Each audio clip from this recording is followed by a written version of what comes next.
Yes. ரொம்ப முக்கியமான ஒரு பாடம் தான் ரெண்டாவது பாடமும் பிள்ளைகள். நமக்கு முதலாவது பாடம் எந்த அளவுக்கு முக்கியமோ அதே மாதிரி ரெண்டாவது பாடத்தை நல்லா படிச்சுக்கணும். ரெண்டாவது பாடம் முடிச்சதோட உங்களுக்கு பல்வேறுபட்ட வினாக்கள், அதாவது ரெண்டாவது பாடம் முடிஞ்சதோட உங்களுக்கு என்ன செய்வேன்னு கேட்டா எம்சிக்யூ வினா, பாஸ் பேப்பர் வினா இதெல்லாம் உங்களுக்கு தரப்படும். நீங்க ஒன்றும் யோசிக்க தேவையில்லை. அப்ப அதுகளை நாங்க கிளியரா முடிக்கலாம். உங்களுக்கு முதலாவது பாடம் ஓகே தானே? Okay, sir. அதிகமான வினாக்கள் எல்லாம் செய்திருக்கோம் பிள்ளைகள், செய்திருக்கோம், பார்த்திருக்கோம். சரிதானே? இந்த ரெண்டாவது பாடத்துல நாங்க படிக்கிற பௌதீகம் அப்படின்னா நீங்க என்னத்த பிள்ளைய நம்புறீங்க? இயற்கையாவே இயற்கையா அமைஞ்ச உருவாக்கி இயற்கை, அதாவது புவியில இயற்கையாக அமைந்த விடயத்துடைய பண்புகளை தான் பார்க்க போறோம். ஏற்கனவே இயற்கை அமைஞ்ச சில விடயங்கள் இருக்கு. அதனுடைய பண்புகள் என்ன மாதிரி, எப்படி அமையப்பட்டிருக்கு, என்ன மாதிரி அமையப்பட்டிருக்கு, அது இந்த தன்மை என்ன, அதனுடைய விசேட சிறப்புகள் என்ன, இதுகளை தான் நாங்க பார்க்க போறோம். எக்ஸாம்ல கட்டாயம் இப்படி வினாக்கள்களை கொடுப்பாங்க. சரிதான்? Okay sir. சரி, ஓகே, பாப்போம் பாப்போம் பிள்ளைகள், ஒன்றும் பிரச்சனை இல்லை. இதுல நாங்க பார்க்க வேண்டிய சில பகுதிகள் என்னன்னு கேட்டா,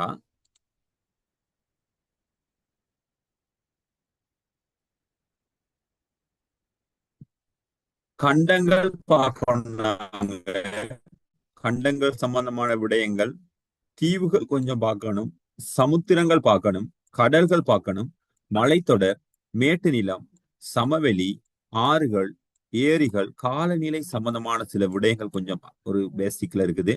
பிரதான காலநிலை வளையங்கள், இந்த தலைப்புகள், அதாவது 1, 2, 3, 4, 5, 6, 7, 8, 9, 10, 11 தலைப்பு இருக்கு. இந்த 11 தலைப்பையும் நாங்க நல்லா படிச்சு கொண்டு, இந்த 11 தலைப்பை நாங்க ஃபுல்லா படிச்சு முடிச்ச பிறகு நாங்க என்ன செய்யறோம்னா, அடுத்த கட்டமா இது எப்படி ஓ லெவல் பேப்பர்கள் எல்லாம் வந்திருக்குது, இந்த முறை வந்துச்சா அப்படிங்கிற விடயங்களை நாங்க என்ன செய்வோம், நல்லா பார்ப்போம் பிள்ளைகள். சோ வாங்க பாடத்துக்குள்ள போகலாம். புவியினுடைய பௌதிக அம்சம், புவியின் பிரதான பௌதிக அம்சங்களை நாங்க பிரதானமா 2 அம்சத்தின் கீழ் கொண்டு வரலாம் பிள்ளைகள். புவியில இயற்கையா அமையப்பட்டது அப்படின்னா இந்த நோட்ஸ் கூட உங்களுக்கு நல்லமா இருக்கும். சரி, பரவாயில்ல. 2 விடயம் பிள்ளைகள். ஒன்று தரை தோட்டம் சம்பந்தமான விடயங்கள். தரையில காணப்படக்கூடிய சில எல்லா விடயங்களும் இயற்கையான விடயங்கள் தான். மற்றொன்று காலநிலை. சரியா? காலநிலை, காலநிலை எல்லாமே பௌதிகத்துக்குள்ளதான் வரும். அப்ப பாருங்க, தரை தோற்றங்கிறது நிலத்துல இருக்கக்கூடிய விடயங்கள், காலநிலைங்கிறது நிலத்துக்கு மேல இருக்கக்கூடிய விடயங்கள். இது 2 விடயத்தை நாங்க விரிவா பார்த்தோம் என்றால் இதுல நாங்க என்ன செய்யறோம்னா பார்க்கலாம். இப்ப நாங்க அதுக்கு காலநிலையை கொஞ்சம் இப்படியே விடுவீங்க. இப்ப நாங்க தரை தோற்றத்தின் கீழே தான் போக போறோம். தரை தோற்றம் என்றால் என்னன்னு தெரியுமா பிள்ளைகள்? நான் 9 எல்லாம் கொஞ்சம் தரை தோற்றம் பார்த்திருக்கோம். ஆசியாவினுடைய தரை தோற்றம் எல்லாம் பார்த்தோமா இல்லையா? பார்த்திருக்கோம். ஆசியானுடைய தரை தோட்டம் எல்லாம் நாங்க பார்த்திருக்கோம். தரையில நாங்க காணக்கூடிய அம்சங்கள், பௌதிக அம்சங்கள் என்னென்ன தரையில, சும்மா உதாரணம் சொல்லுங்க பாப்போம். தரை தோட்டத்துல என்னென்ன மாதிரியான அம்சங்களை நாங்க காணலாம் பௌதிகமா? மலைத்தொடர்கள், குன்றுகள், மேட்டுநிலம், சமவெளி, சமுத்திரங்கள், இது எல்லாமே நாங்க தரை தோட்டத்துல பார்க்கக்கூடிய பௌதிக அம்சங்கள். இதனுடைய பண்புகளை நாங்க சிறப்பா பார்ப்போம். பாருங்க, இதுல சொல்லியிருக்காங்க, சில விடயங்கள் சொல்லியிருக்காங்க. புவியின் பல்வேறு வகையான பௌதிக அம்சங்கள் கொண்டுள்ளன. இப்பௌதிக அம்சங்களின் பெரும்பாலானவை புவி மேற்பரப்புல தான் காணப்படுது. இது எல்லாமே தரை தோற்றம்னா நாங்க புவியின் மேற்பரப்புல தான் பார்க்கலாம். புவியை குடைந்து உள்ள பார்க்க முடியாது. உதாரணமாக குன்றுகள், மலைகள், மலைத்தொடர்கள், மேட்டு நிலங்கள், சமவெளிகள் முதலானவற்றை நாங்க பார்க்கலாம். புவியின் நில உருவங்கள் அல்லது பௌதிக அம்சம், இதுக்கு சொல்லுவாங்க, தரை தோற்றத்தை நில உருவம் என்று சொல்லுவாங்க. சொல்ல முடியுமா இல்லையா? நிலத்துல காணப்படக்கூடிய உருவம் தானே. குன்றும் ஒரு உருவம், மலைத்தொடரும் உருவம், மலைகள், மேட்டு நிலங்கள் இதெல்லாம் உருவம் தானே, நில உருவம் தான், நிலத்துல காணப்படக்கூடிய உருவங்கள் தானே, அப்படிதானே? அப்பதான் நில உருவம் என்று சொன்னாலும் இதுதான். நீங்க நில உருவம் அப்படின்னு சொல்லக்குள்ளையும் அந்த சொல் பதத்தை ஞாபகம் வச்சுக்கொள்ளுங்க. பௌதீக நிலத்தோட்டத்தில் காணப்படக்கூடிய நில உருவங்கள்னாலும் அதுதான். சரிதானே?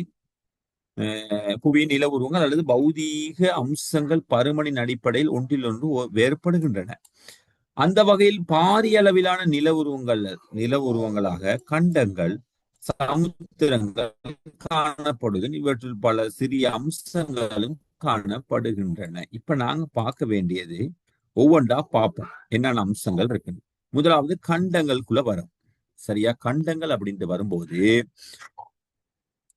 புவியின் மொத்த பரப்புல 29% நிலம். தெரியும் தானே?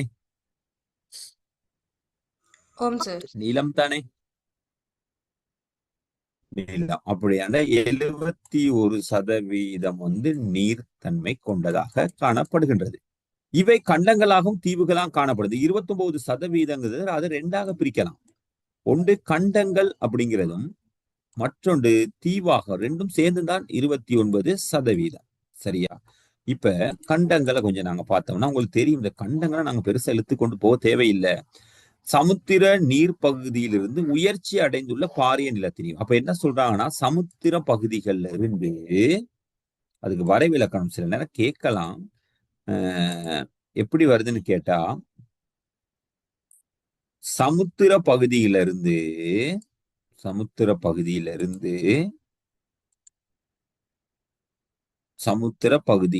உயர்ச்சி அடைந்துள்ள பாரிய நிலம். சமுத்திரத்திலிருந்து உயரத்துல காணப்படக்கூடிய, சமுத்திர பகுதியிலிருந்து உயரத்துல காணப்படக்கூடியதெல்லாம் கண்டம். ஏற்றுக்கொள்றீங்களா? நிலம் ஒரு நிலம். சமுத்திரத்திலிருந்து கொஞ்சம் உயர்ந்து காணப்பட்டால் அதுதான் கண்டம். சமுத்திரத்துல நிலம் இருக்கா இல்லையா? இருக்கு சார். சமுத்திரத்துல நிலம் இருக்கா இல்லையா? நிலம் இருக்குது.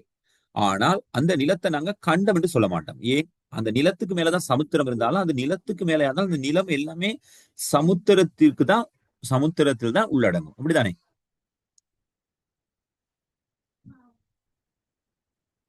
சமுத்திரம் தான் உள்ளடங்கும். இப்ப இது கீழே நிலம் காணப்பட்டான் பிள்ளைகள், இது சமுத்திரத்துக்குலாம் உள்ளடங்கும். சமுத்திரத்துல உயரமான பகுதி இருக்கு தெரியுமா? இதைத்தான் நாங்க கண்டம் என்று சொல்லுவோம். சும்மா அந்த போட்டோ வச்சு நீங்க விலையும் கொள்ளலாம். சமுத்திரத்திலிருந்து உயர்ந்து காணப்படக்கூடிய நிலப்பகுதியை நாங்க கண்டம் என்று சொல்றோம். ஓகேவா? இதுல 7 கண்டங்கள் இருக்கு. உங்களுக்கு தெரியுமா? 7 கண்டங்கள் நாங்க திரும்ப குறிச்சு பழகணும் அப்படின்னு இருக்கா? தெரியும் தானே? 7 கண்டங்களும் உங்களுக்கு தெரியும். இதுல நாங்க கண்டங்கள்ல ஆசியா கண்டம் தான் மிகப்பெரிய கண்டம். 2வது ஆப்பிரிக்கா கண்டம், 3வது வட அமெரிக்கா, 4வது தென் அமெரிக்கா, 5வது அந்தார்டிகா, 6வது ஐரோப்பா, கடைசியா இருக்கக்கூடிய கண்டம் ஆஸ்திரேலியா. நிலத்தீவுல ரொம்ப சின்னதா இருக்கக்கூடியதுதான் இந்த கண்டங்களாக நாங்க பார்க்கிறோம். ஆசியா தான் மிகப்பெரிய கண்டம் என்று நாங்க பார்த்திருக்கோம். இந்த போடப்பட்டிருக்குது. ஆசியா கண்டம், ஆஸ்திரேலியா கண்டம், ஆப்பிரிக்கா கண்டம், ஐரோப்பா கண்டம், வட அமெரிக்கா கண்டம், தென் அமெரிக்கா கண்டம், அந்தார்டிகா கண்டம். இதுதான் அந்த 7 கண்டங்களும் சொல்லப்படுது. சில நேரம் கேட்கலாம், சில நேரம் கேட்காம விடலாம் பிள்ளைகள். இப்ப இதுல நாங்க கண்டங்கள் படிக்கிறத விட, கண்டங்கள் படிக்கிறோம் ஓகே, அதை விட மிக முக்கியமான ஒரு வினாவா நாங்க பார்க்க வேண்டிய வினா கண்ட மேடை. கண்ட மேடையும் கண்டச்சாய்வு. நல்லா பார்த்து கொள்ளுங்க. இந்த கண்டம் மேடை என்றால் என்னன்னு கேட்டா, கண்டங்களின் எல்லையிலிருந்து, கண்டம் அப்படிங்கிறது தானே எல்லை. எல்லைன்னா என்ன? சமுத்திரமும் கண்டம் முடிகிற இடம் தானே எல்லை. அதாவது சமுத்திரங்களும்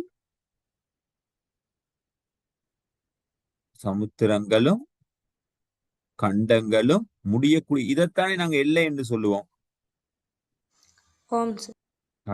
எல்லையிலிருந்து, அப்ப கண்டங்களின் எல்லையிலிருந்து சமுத்திரத்தை நோக்கி பறந்து ஆழம் குறைந்த கடற்பரப்பு கண்ட மேடை எனப்படும். நீங்க எல்லாமே கண்ட மேடையில தான் போயிட்டு கடல் பாப்பீங்க. பார்த்ததுண்டா? கடல்ல நடக்க முடியும், நடப்பீங்க நீங்க. அப்ப எந்த பகுதியில் நடக்கிறீங்க? கடல்லையா கண்ட மேடையிலையா? கண்ட மேடையில தான் நீங்க நடக்கிறீங்க. இது எக்ஸாமுக்கு பிரதான ஒரு பகுதி. பாருங்க, நல்லா பார்த்துக்கொள்ளுங்க. கண்ட மேடையை சொல்றாங்க. இந்த பாருங்க, இந்த போட்டோல நீங்க பார்த்தா விளங்கும்.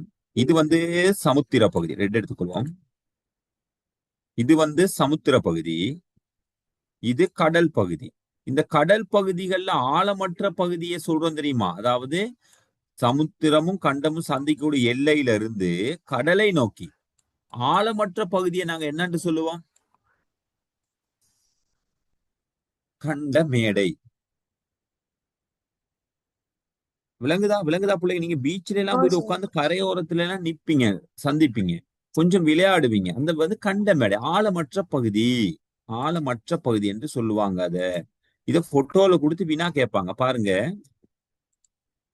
கண்டங்களின் எல்லையிலிருந்து, கண்டங்கண்ட எல்லை, கண்டம் முடிகிற எல்லையிலிருந்து சமுத்திரத்தை நோக்கி அப்படின்னா கடல் பக்கம் நோக்கி பரந்துள்ள, பெரிய பரந்த, ஆழம் குறைந்த கடற்பரப்பு கண்ட மேடை எனப்படும்.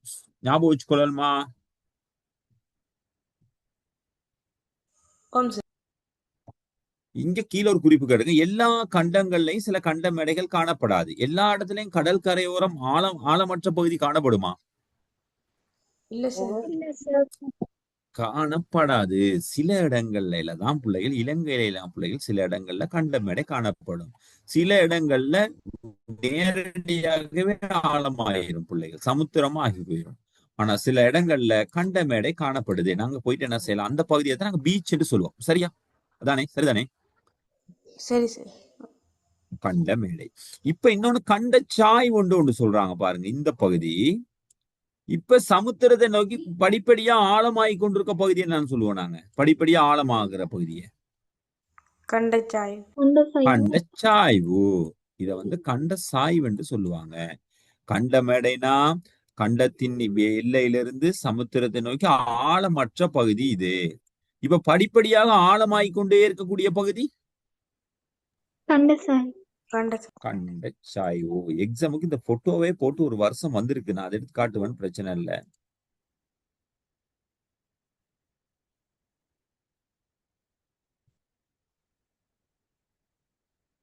பாருங்க, இந்த பாருங்க, கண்ட மேடையின் விளிம்பிலிருந்து, இப்ப கண்ட மேடை விளிம்பிலிருந்து சமுத்திரத்தை நோக்கி சாய்வாக அமைந்துள்ள பகுதி கண்ட சாய்வு எனப்படும். நீரினால் சூழப்பட்ட பல்லுரு அமைப்பில் காணப்படும் சிறிய நிலப்பரப்பு தீவு வேணா. இப்ப கண்ட மேடையும் கண்ட சாய்வும் கிளியரா? ஓம் சார். அதுல ஒரு எக்ஸாம் இருக்கு, சும்மா பாப்போம். அந்த பேப்பர் என்கிட்ட இருந்துச்சு பிள்ளைகள், இருந்தால் ஓகே, நாங்க பார்ப்போம். கண்டங்கள் உங்களுக்கு தெரியும், இந்த பாருங்க போடப்பட்டிருக்கு கண்டங்கள். அங்கால பெய்த்தாவா? சரி, ஓகே. பாருங்க, சமுத்திர நிலப்பரப்பிலிருந்து உயர்ச்சி அடைந்துள்ள பகுதியை வந்து நாங்க என்னன்னு சொல்லுவோம்? கண்டம் என்று சொல்லுவோம். சமுத்திர நிலப்பரப்பும் உயர்ச்சி அடைந்த பகுதி. அதுல கண்டங்கள் ஆசியா, ஆப்பிரிக்கா இதெல்லாம் நாங்க பார்த்துட்டோம். இப்ப நாங்க பார்த்தோம். சரிதானே? இந்த கண்டங்கள் நாங்க பார்த்தோம். கண்ட மேடைனா கண்டங்களிலிருந்து எல்லையிலிருந்து சமுத்திரத்தை நோக்கி பறந்துள்ள ஆழம் குறைந்த பகுதி. இந்த பாருங்க, அதுக்கு உதாரணம் கொடுத்திருக்காங்க. இதுக்கு தேவையை நமக்கு கண்ட மேடைக்கு ஓர்ச் கடலடித்தள மேடை, ஓர்ச் பீதுரு கடலளி தள மேடை அப்படின்னு 2 உதாரணம் இங்க கொடுக்கப்பட்டிருக்கு. நீங்க பார்த்துக்கொள்ளலாம். இந்த பாருங்க, கண்ட மேடை இங்கே நல்லா அழகா போட்டிருக்காங்க.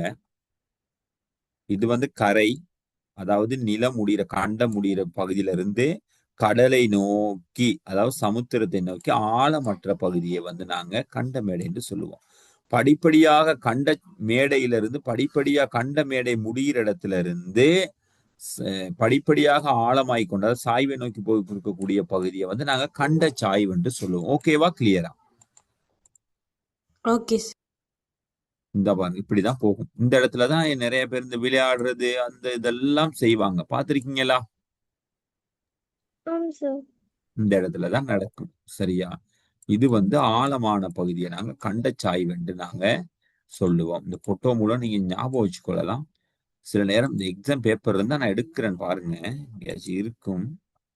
ஒரு எக்ஸாம் வந்திருந்தது, போட்டோவே காட்டி வந்திருந்தது.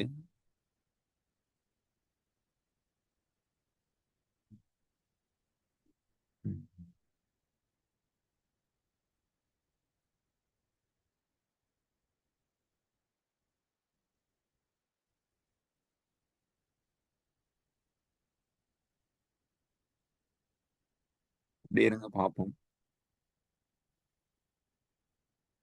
இருந்தால் பார்ப்போம் பிள்ளைகள், இல்லைன்னா விடுவோம்.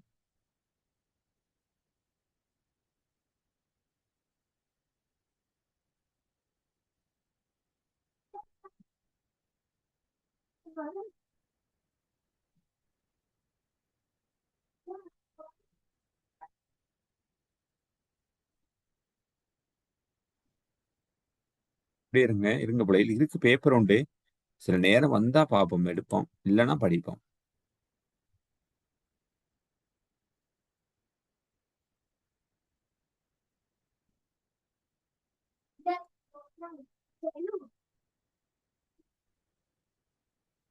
டென் தானே.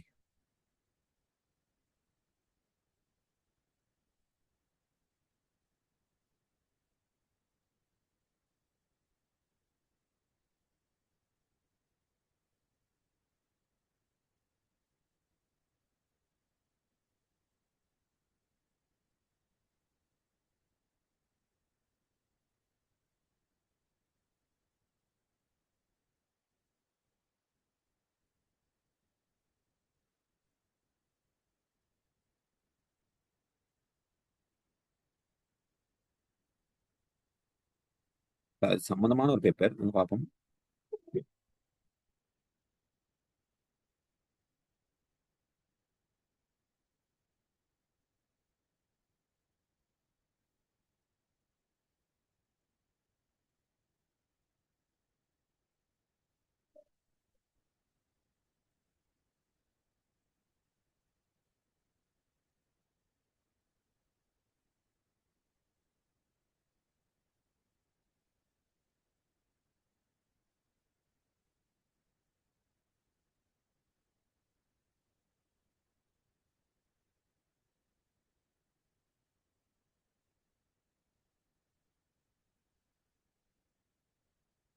கொஞ்சம் வெயிட் பண்ணுங்க, இருந்தால் பார்ப்போம் பிள்ளைகள், இல்லைன்னு நினைக்கிறேன்.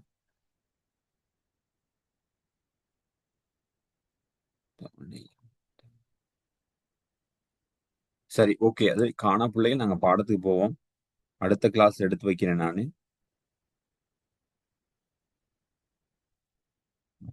சரி, அப்ப கண்ட மேடை கண்ட சாய்வு சரி. அடுத்து நாங்க வாரது சரி. இதுல 2 விடையும் பாக்குறதுக்கு பிள்ளைகள், இதுல அந்த நோட்ஸ்ல கொஞ்சம் பார்ப்போம்.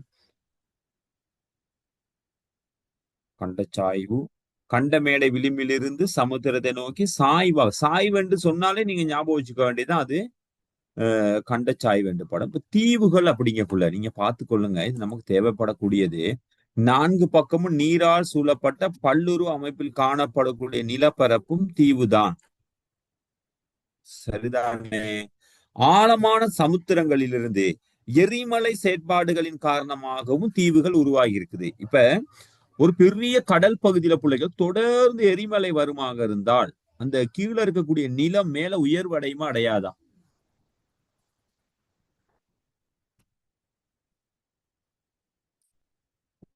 ஒரு கடல் பகுதியில நல்லா பார்த்துக்கொள்ளுங்க, ஒரு கடல் பகுதியில ஒரு எரிமலை தொடர்ந்து வந்து கொண்டிருந்தா பிள்ளைகள், அங்க அந்த நிலம் மேல உயர்ந்து உயர்ந்து உயர்ந்து வந்து ஒரு குட்டி தீவு ஒன்று உருவாகுமா ஆகாதா? உருவாகும். எஸ், உருவாகும். அததான் சொல்றாங்க. சில நேரம் பிள்ளைகள் ஆரம்பத்துல பரம்பரையா தானா தோன்ற தீவுகளும் இருக்கின்றது. சில தீவுகள் அப்படி இல்லை, எரிமலை செயற்பாட்டினால் உருவான தீவுகளும் இருக்குது. அப்ப நீங்க பாருங்க, நல்லா பார்த்துக்கொள்ளுங்க. போர்னியா, சுமத்ரா, யாவா இந்த 3 தீவுகளுமே 4 பக்கம் கடலால் சூழப்பட்ட தீவு. பப்புவா நியூகினியா, தஸ்மேனியா இந்த தீவுகள் எதால வந்தது? எரிமலை. மடகஸ்கார் தீவு எரிமலை. ஹவாய், ஐஸ்லாந்து தீவெல்லாம் எரிமலை செயற்பாட்டினால் தீவுகள் பிள்ளைகள். உங்களுக்கு எக்ஸாம்ல கேட்டு வரும். சரிதானே. எரிமலையால் உருவான தீவு கட்டாயம் என்ன செய்வாங்கன்னு கேட்டா கேட்பாங்க. சரி, அப்ப இலங்கை கட்டாயம் கேட்பாங்க. இலங்கை எரிமலையால் உருவான தீவுல இது நிலத்திணிவு. சரிதானே. சரி, பார்ப்போம், கொஞ்சம் இருங்க பார்ப்போம், தனித்தனியா பார்ப்போம். நீரினால் சூழப்பட்ட பல்லுருவ அமைப்பு உங்களுக்கு தெரியும். தீவுகள் அநேகமானவை கண்டங்களுக்கு நெருக்கமாக கண்ட மேடையில் அமைய பெற்றுள்ளன. நிறைய தீவுகள் வந்து கண்ட மேடையில தானே அமைஞ்சிருக்கும். கண்ட மேடைனா உங்களுக்கு என்னன்னு தெரியுமா? ஓ சார். ஓ சார். கண்டங்களுக்கு எல்லையிலிருந்து சமுத்திரம் நோக்கி அதுலதான் நிறைய தீவுகள் இருக்குது. கண்ட மேடையில தான் இருக்குது. கடலோட சம்பந்தப்பட்டதுல தான் இருக்குது. தீவுகளின் அநேகமான கண்டங்களுக்கு அடுத்து உதாரணமாக கண்ட மேடையில் அமைந்துள்ள தீவு ஞாபகம் வச்சுக்கொள்ளுங்க. ஆசியா கண்டமேடையில் அமைந்துள்ள தீவு. ஆசியா கண்டமேடை, அந்த ஆசியாவில் இருக்கக்கூடிய கடல் பகுதியில் கண்டமேடையில போர்னியா, ஜாவா, சுமத்ரா, இலங்கை, இந்த போன்ற தீவுகள்லாம் எந்த கண்டமேடையில் அமைஞ்சிருக்குது? ஆசியா கண்டமேடையில். ஆசியா கண்டமேடை. இது ஏன் அப்படின்னா இந்த ஓ லெவல் பேப்பர்லாம் நான் கட்டாயம் எடுத்து பார்ப்பேன். அந்த நேரம் இதெல்லாம் வரும். ஆஸ்திரேலியா கண்ட மேடையில் அமைந்துள்ள தீவுகள். ஆஸ்திரேலியா கண்ட மேடையில கண்டங்கள் தெரிந்தானே, அந்த கண்ட மேடையில் அமைந்துள்ள தீவுகள் யாவா, நியூகினியா,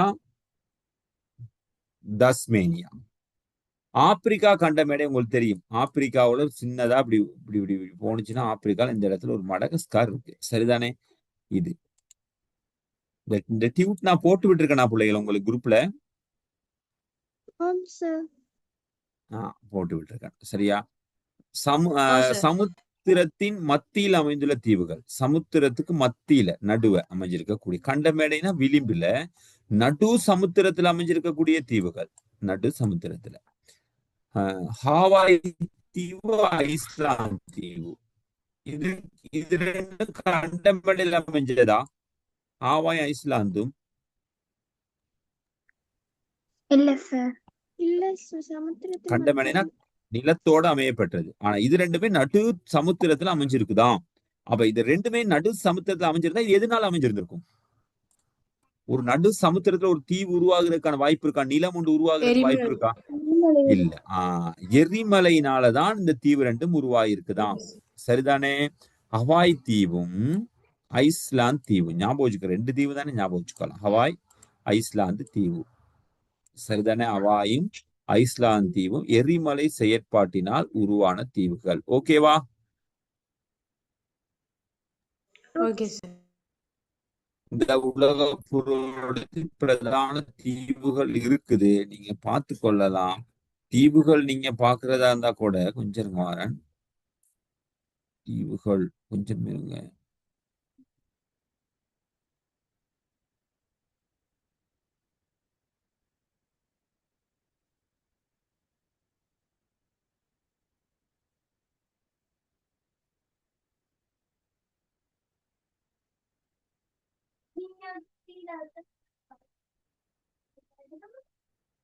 உங்களுக்கு விளங்குதா அப்படின்னு தெரியல, பார்த்துக்கொள்ளுங்க. இந்த பாருங்க மடகஸ்கர் தீவு,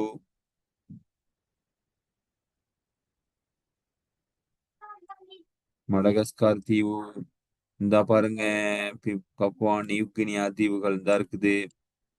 சரியா? தாய்வான், பிரித்தானியா தீவுகள், இதுக்கெல்லாம் நீங்க ஞாபகம் வச்சுக்கொள்ளுங்க.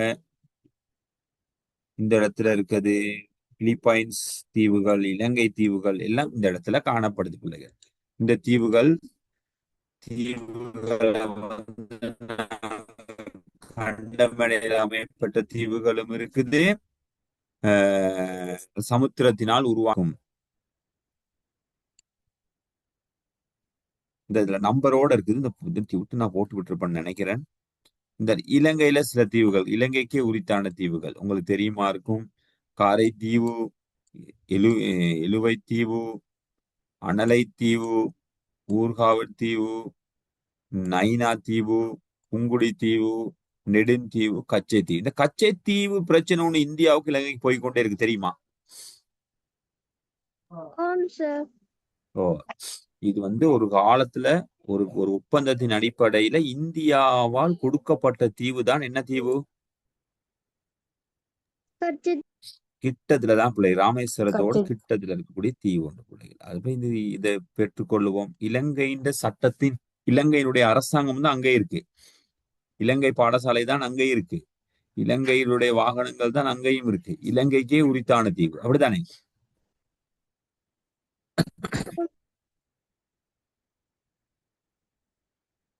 அப்ப இதுகள்ல கொஞ்சம் இப்படி சொல்லக்கூடியதா இருக்கு. இப்ப இது இலங்கையோட சம்பந்தப்பட்ட ஒரு தீவு. அடுத்து சமுத்திரங்கள். அப்படி இப்ப ஓகேவா? கண்டம் பார்த்தோம், கண்ட மேடை பார்த்தோம், கண்ட சாய்வு பார்த்தோம், தீவு பார்த்தோம். ஒரு அளவுக்கு ஞாபகம் இருக்கா? ஓ சார் இருக்கு. எக்ஸாம்ல கேட்பாங்க. இன்னொருக்கா நீங்க ரிவிஷன் கொஞ்சம் பார்த்துக்கொள்ளணும். சமுத்திரங்கள் என்றால் புவியின் உவர்ப்பு நீரினால் நிறைந்த பாரிய நீர் பிரதேசம் சமுத்திரம். உவர்ப்பு நீர் என்றால் என்ன? சமுத்திர நீர். உவர்ப்பு நீர். உவர் நீர்னா உப்பு நீர், அப்படித்தானே? ஆஹ் நிறைந்த பாரிய நீர் பிரதேசம். சின்னதுல பாரிய நீர் பிரதேசம் தான் நாங்க சமுத்திரம் என்று சொல்லுவோம். எத்தனை சதவீதம் இருக்குது? 71%. 71% காணப்படுகின்றது. 71% காணப்படுகின்றது இந்த நீர். அடுத்து உலகில் உள்ள சமுத்திரங்கள் எத்தனை அப்படின்னு சொன்னா, சமுத்திரங்கள் பார்த்தா உங்களுக்கு தெரியும் 5 சமுத்திரம் இருக்கு. ரொம்ப ஆழமான ரொம்ப அகலமான சமுத்திரம் வந்து பசிபிக் சமுத்திரம்.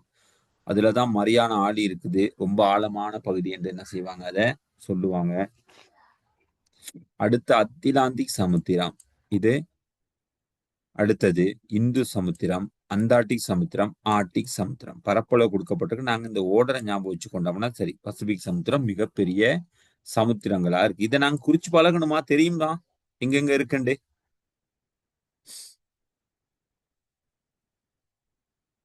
சரி, ஓகே. இப்ப நாங்க இதுல சில விடயங்களை பார்த்து கொள்ளுவோம். சமுத்திரம் கொஞ்சம் கொஞ்சமா போகக்குள்ள முதலாவது நிலத்துல இருந்து போகும்போது முதலாவது சந்திக்கிறது என்னத்த? கண்டமேடை. கண்டமேடை. கண்டமேடை அப்படியே போகக்குள்ள கொஞ்சம் அடுத்து என்ன வரும்? கண்ட சாய்வு. கண்ட சாய்வு. இப்ப கண்ட சாய்வு உள்ள போனோம்னா நடு சமுத்திரத்துல ஒரு தீவு இருந்தா அது என்னத்துல உருவானதா இருக்கும்? எரிமலை. எரிமலையால இருக்கும். அதுக்கு பிறகு அகழி என்று சொல்லுவோம். அகழி என்றால் என்ன? இப்ப நாங்க நிலத்துக்கு மேல ரொம்ப உயரமா இருக்கிறத நாங்க என்னன்னு சொல்லுவோம்? மலைத்தொடர்னு சொல்லுவோம். நிலத்துக்கு மேல அப்படித்தானே? சிகரம் வரைக்கும் இருக்கும், அப்படித்தானே? இப்ப நிலத்துக்கு மேல இவ்வளவு பெரிய உயரமா இருக்குன்னா நிலத்துக்குள்ள ரொம்ப ஆழமான பகுதின்னு தேடுவோம். தேடும் போது அதுக்கு பெயர் என்ன? அகழி. அப்ப கடலுக்குள்ள சமுத்திரத்துக்குள்ள ரொம்ப ஆழமான பகுதி இருந்தன்னு சொன்னா அத அகழி என்று சொல்லுவோம். கடலுக்கு உள்ள சமுத்திரத்துக்குள்ள ரொம்ப ஆழமான பகுதியை வந்து அகழி அல்லது ஆழி என்றும் சொல்லுவாங்க. ஆழி என்றும் சொல்லுவாங்க. சரியா? ஆழி என்றும் சொல்லுவாங்க, அகழி என்றும் சொல்லுவாங்க. அப்ப இந்த மூன்றும் தெரியும். இப்ப நடு கடல்ல ஒரு நிலம் காணப்படுமாக இருந்தால், நடு சமுத்திரத்துல ஒரு நிலம் ஒன்று காணப்படுமாக இருந்தால் அது எதனால் உருவாக்கப்பட்டதா இருக்கும்? எரிமலை பாதிப்பு. இதா பாருங்க போட்டிருக்காங்க. அந்த மாதிரி 2 ஆழி இருக்குது. ஒண்ணு மரியானா ஆழி. மரியானா ஆழி 11,035 மீட்டர் உயரத்தை சொல்றாங்களா, ஆழத்தை சொல்றாங்களா?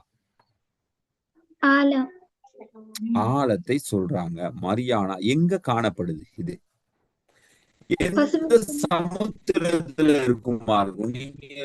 நீங்க சொல்லுங்க பாப்பா. நாங்க ரொம்ப ஆழமான அகலமான சமுத்திரம் ஒன்று பார்த்தோம். எது?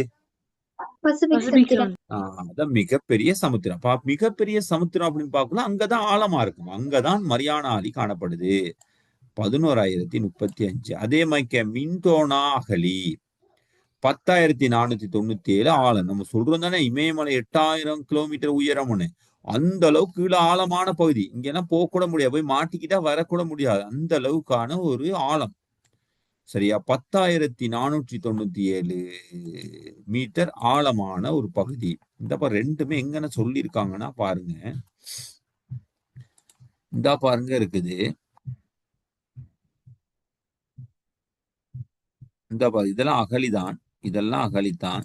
இதுவும் அகழித்தான். சரியா? இது எல்லாமே அகழிதான். குரில் அகழி, யப்பான் அகழி. இந்த பாருங்க மரியானா அகழி. பார்த்துக்கொள்ளுங்க. இந்த இருக்கு மரியானா அகழி. சரிதானே? ரொம்ப ஆழமான அகழி.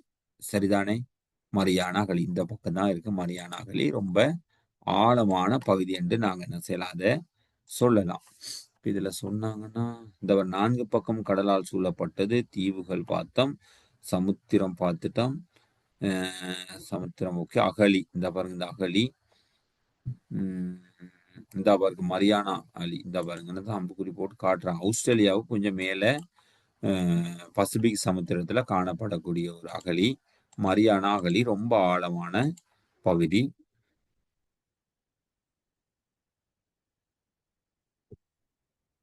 உலக பூர்வ படத்தில் சமுத்திரங்களை குறித்து பெயரிடுக. உங்களுக்கு சமுத்திரங்கள் குறிக்க தெரியுமா?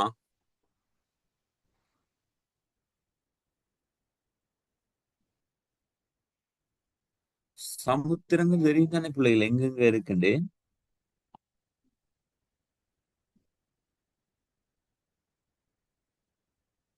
பிள்ளைகள் சமுத்திரங்கள் தெரியுமா? என்ன பேசுறீங்க இல்ல யாரும்? இங்க பாருங்க, இந்த பக்கம் பசிபிக் சமுத்திரம் உண்டு, இது ரெண்டும் உண்டாவது. சிறிசாந்த் ஓகே. சுபி விளங்குதா? ஓம் சார் விளங்குது. ஓகே. இது சும்மா காட்டுறேன் நானு. இந்த பாருங்க, இந்து சமுத்திரம், ஆர்டிக் சமுத்திரம், அந்தார்டிகா சமுத்திரம், இந்த அத்திலாந்திக் சமுத்திரம் தான் எஸ் வடிவில் காணப்படக்கூடிய சமுத்திரம். எஸ் வடிவில் காணப்படக்கூடிய சமுத்திரம் என்று சொல்லுவாங்க. எக்ஸாம்ல கேட்பாங்க, எஸ் வடிவில் காணப்படக்கூடிய சமுத்திரம் எது அப்படின்னா எஸ் அமைப்புல தான் அது காணப்படும். இந்த இருக்கு, இப்படி காணப்படும். சரியா? எஸ் அமைப்பில் காணப்படக்கூடிய சமுத்திரம் அத்திலாந்திக் சமுத்திரம், இந்த இடையில காணப்படக்கூடியது. இது காணப்படக்கூடிய 5 சமுத்திரங்களாக நாங்க என்ன செய்யறோம், பார்க்கிறோம்.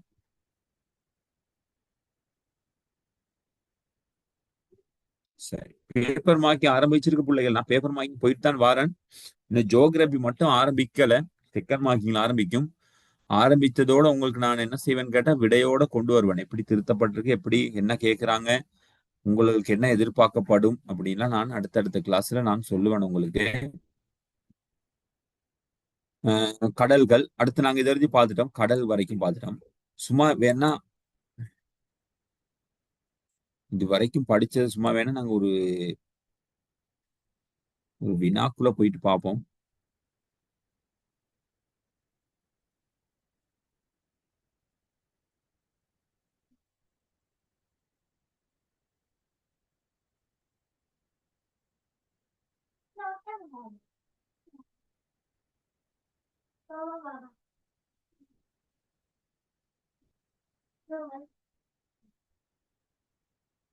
இதெல்லாம் நாங்க பார்த்துருக்கோம்.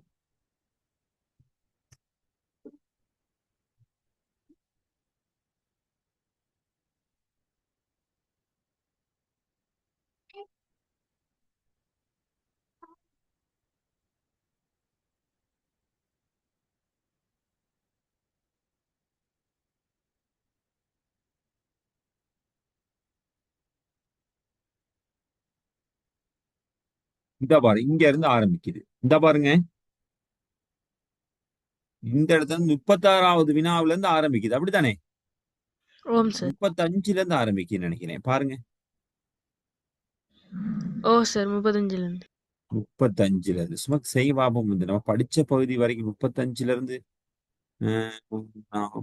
புவியின் மேற்பரப்பு பாறை பறந்து செல்லும் ஆகக்கூடிய மேலெல்லை 40 வரைக்கும், 41 வரைக்கும் செய்யலாம். செய்து பாருங்க பாப்போம், சரியான விட சரிங்களான்னு பாப்போம்.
சரி ஓகே சார்.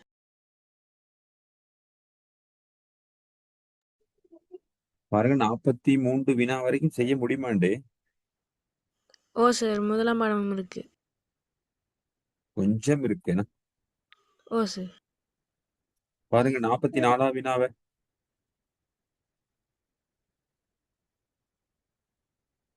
சார் இதுக்கு முன்னுக்குள்ள வேணா கொஞ்சம் காட்டுங்க.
49வது வினா வரைக்கும் செய்யலாம்.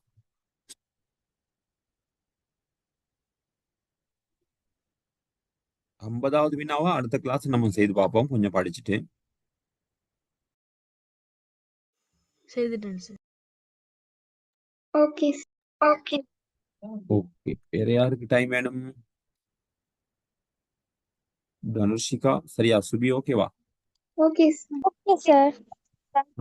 சரி, இது நாங்க இப்ப படிச்ச பகுதி தானே? ஓ சார். இதே மாதிரி தான். சரிதானே?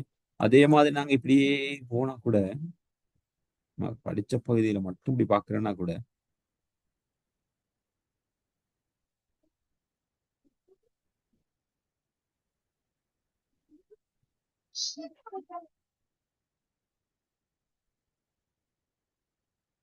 இதுல நீங்க பார்க்கலாம்.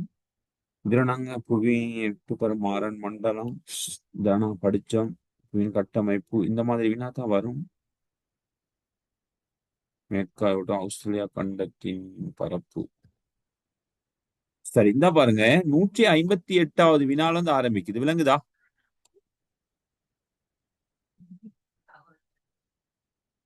ஓம் சார். இந்த பாருங்க, இதெல்லாம் உங்களுக்கு சில நேரம் தெரியாதா இருக்கும். இதை கொஞ்சம் நாங்க பார்க்கணும் இந்த அளவு திட்டத்தை. உலகின் பெரிய கண்டம் ஐரோப்பாவாகும். இது உங்களுக்கு தெரியும்.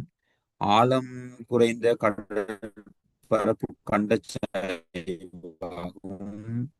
சமுத்திரை தோண்டி எரிமலை சேத்மான் காரணமாக ஹவாய் தீவு. இதை நீங்க செய்யலாம். செய்யுங்க பாப்போம். இது தெரியாதது இதாத்தான் இருக்கும். தெரிஞ்சா செய்யுங்க.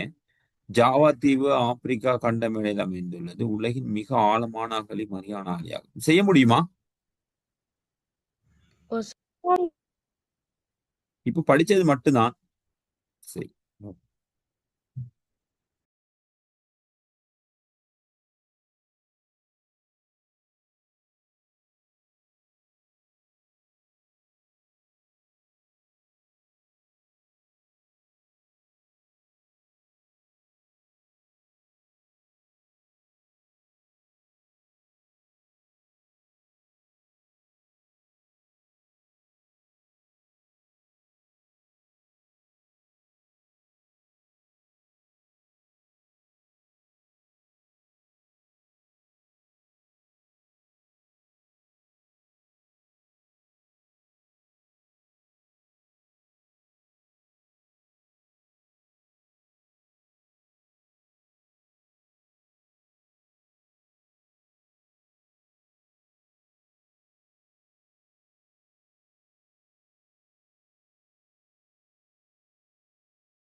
ஓகே. லேஸ் தானே பிள்ளைகள்? ஓம் சார். ஓம் சார். இந்த மாதிரி ஏனைய வினாக்கள் கொஞ்சம் இருக்கு பிள்ளைகள். சரி, ஓகே, பரவாயில்ல. உங்களுக்கு ஒரு 10 நிமிஷம் இந்த கிளாஸ் முடிக்கவா பிள்ளைகள்? அடுத்த கிளாஸ் இந்த விடையெல்லாம் டிஸ்கஸ் பண்ணுவோமா? Okay sir. Okay sir. ஏன்னா பேப்பர் வாங்கி பிள்ளைகள் கொஞ்சம் போயிட்டு இப்பதான் வந்தேன் நானு. Okay sir. நாங்க அடுத்தடுத்த கிளாஸுகள்ல இதை விவரமா படிப்போம். ஏனைய பகுதிகளை சில கிளாஸ்கள் உங்களுக்கு கொஞ்சம் லேட் ஆகி ஓகே. அப்படி இப்படி எல்லாம் நடக்கும் பிள்ளைகள். கொஞ்சம் இந்த டீச்சர்ஸ் பேப்பர் மார்க்கிங்ல இருக்காங்க. இந்த முறை ஓலெவல் பேப்பர் மார்க்கிங்ல கொஞ்சம் டீச்சர்ஸ். அதனால இந்த வீக் மட்டும் கொஞ்சம் அட்ஜஸ்ட் பண்ணிக்கொள்ளுங்க. சார் இந்த சனியோட ஓகே. 6 மணியான சார் கிளாஸ் நடக்கும். இனி 6 மணில இருந்து கிளாஸ் நடக்கும். இந்த வீக் பிறகு நாங்க அடுத்த வீக்ல இருந்து 6 மணி கிளாஸ் ஸ்டார்ட் பண்ணிடுவோம். Okay sir. ஓகே ஓகே, நாங்க இந்த கிளாஸ் முடிப்போம் பிள்ளைகள். நெக்ஸ்ட் கிளாஸ் சந்திப்போம். Okay, bye, good night, God bless you. Thank you sir. Bye sir. Good night. Thank you sir. Bye sir. Good night sir. Thank you sir. Bye sir. Good night sir.